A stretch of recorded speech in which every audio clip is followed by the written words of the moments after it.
Martineau. L'opinion populaire. En exagérant un brin, si je veux étouffer la contestation, il faudrait que je trouve une solution. La totale. Une attaque ciblée, par surprise, et qui tétanise l'adversaire. Pierre-Olivier Zappa. Je pense que je vais faire un documentaire sur P.O.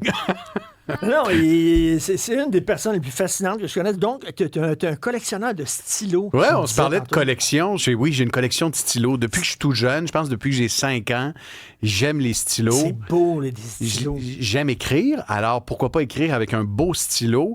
Et très jeune, je m'y suis intéressé. À bille ou avec de l'encre? Idéalement, la plume. Une plume fontaine. Puis j'écumais les marchés aux puces plus jeunes, les sites de petites annonces pour acheter des... Parfois, les gens recevaient en héritage des stylos, des vieux stylos. Je les remettais à neuf, je les revendais. Je me suis bâti une collection. Alors, j'adore ça. Puis j'adore aller chez Nota Bene à Montréal. Je suis d'ailleurs allé tout à l'heure. Sur du parc. Près de Sherbrooke. Qui est une magnifique papeterie avec des passionnés d'instruments d'écriture et de papier, des papiers japonais, des instruments québécois aussi. Puis j'ai initié mes enfants. Alors, mes enfants, des fois, me demandent, papa, est-ce qu'on peut aller chez Nota Bene? On veut aller s'acheter un petit calepin, un nouveau stylo. Alors, c'est une passion que je partage avec mes deux fils maintenant. C'est le fun d'avoir un beau stylo. Là. Oui. Il me semble qu'on écrit des choses plus intelligentes avec un beau stylo. Et puis, il y a quelque chose qui traverse le temps. Tu sais, mon stylo, je vais le garder toute ma vie, puis éventuellement, cet instrument-là, j'aimerais ça le léguer à mes enfants, et puis que ça se perpétue. Là, quelqu'un va dire, j'ai le stylo de grand-papa P.O. Écoute, vers une grève de la construction résidentielle...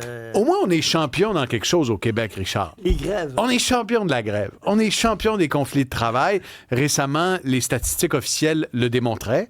Le Québec, c'est au Québec où il y a le plus de conflits de travail, de grèves au pays. Et là, ce qui nous pend au bout du nez, c'est une grève dans le secteur de la construction résidentielle. Concrètement, qu'est-ce que ça veut dire? Tu as 66 000 travailleurs qui demandent une augmentation de 24 % de leur salaire sur 3 ans. Et les négos sont dans un cul-de-sac avec l'Association des professionnels de la construction et de l'habitation du Québec, l'APCHQ. La conséquence potentielle, si une grève était déclenchée demain, Richard, c'est qu'il y a 48 000 chantiers qui seront paralysés.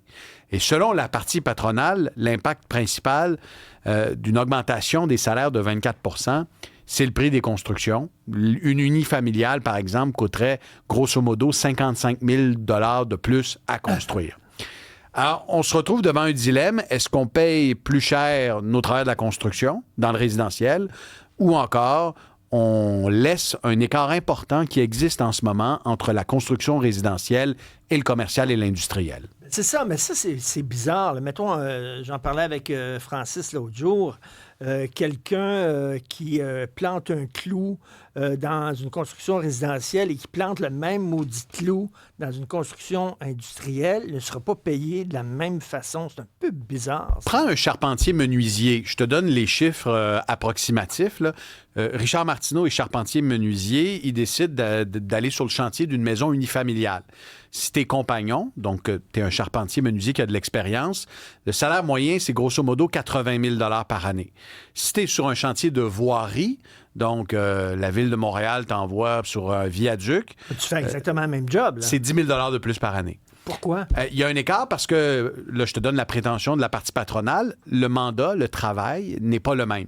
Si tu es dans un édifice de 25 étages, tu travailles l'hiver en haut du bâtiment, ben, les contraintes, les défis ne seront pas les mêmes que sur un bâtiment résidentiel comme un bungalow. Alors ça, c'est la prétention de la partie patronale. Les syndicats vont répondre à ça, ben, écoutez, il y a un exode des travailleurs du secteur résidentiel vers le commercial et l'industriel. Parce que c'est mieux payé, donc tu vas te retrouver dans le résidentiel avec les moins bons.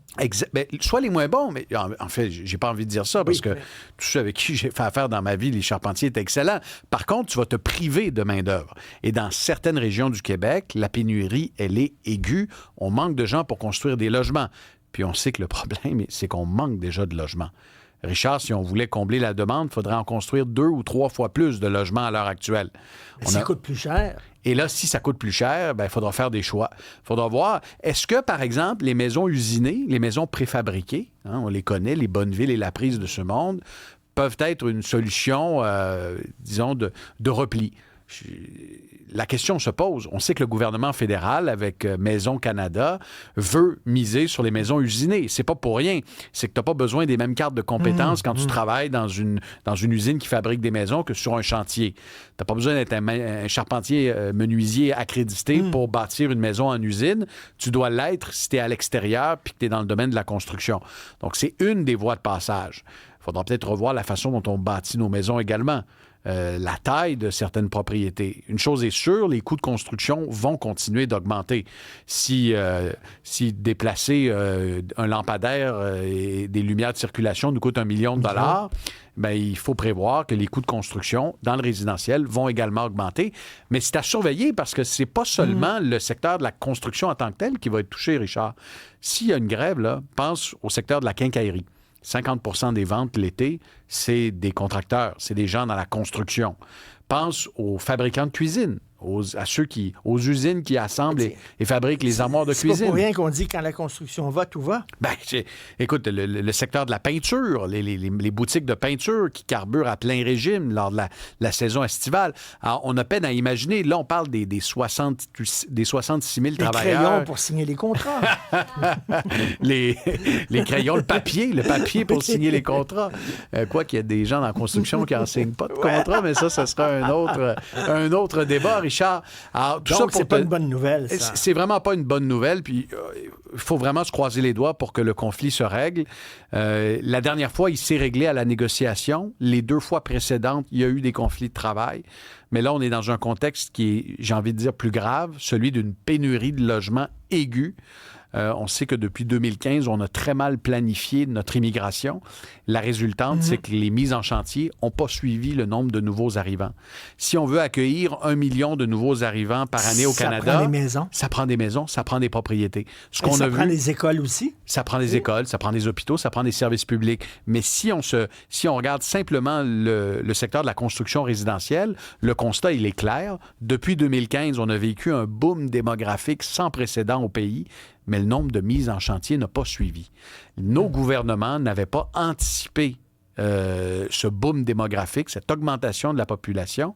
Puis la conséquence, c'est qu'aujourd'hui, en quelque sorte, Richard, les travailleurs de la construction ont le gros bout du bâton parce qu'ils le savent très bien qu'on manque de logements, que ça a été mal planifié et qu'eux aussi ont maintenant droit de réclamer une augmentation de salaire. Ils tiennent, le gouvernement, à parler bijoux de famille. Tu veux me parler de Nike? Je veux te glisser un mot sur Nike parce que c'est une nouvelle qui fait la manchette puis qui va vous paraître anecdotique, mais elle est quand même lourde de sens.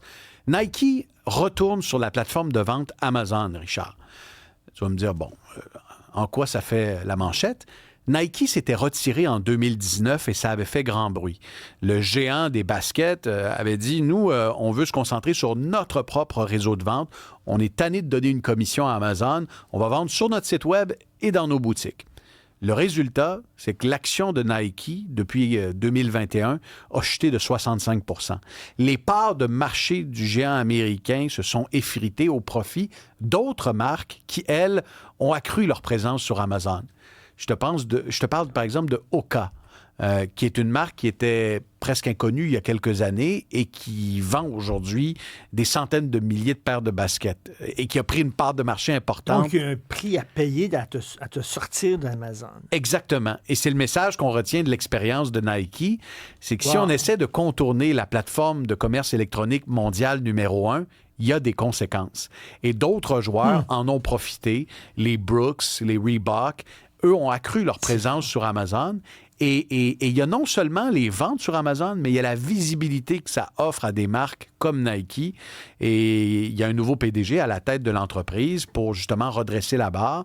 Les ventes se sont écroulées aux États-Unis, en Amérique du Nord. Ça va mal en Chine également. C'est un gros marché pour Nike.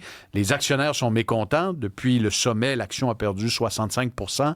Alors, la décision qu'a prise Nike, c'est celle de retourner sur Amazon et d'augmenter les prix également parce qu'avec les tarifs douaniers, ça montre à quel point ces entreprises-là ont un pouvoir incroyable. Les Nike, les Facebook, les Netflix de ce monde, là, c'est quelque chose. Assurément. On t'écoute à 22h. À plus tard. Salut.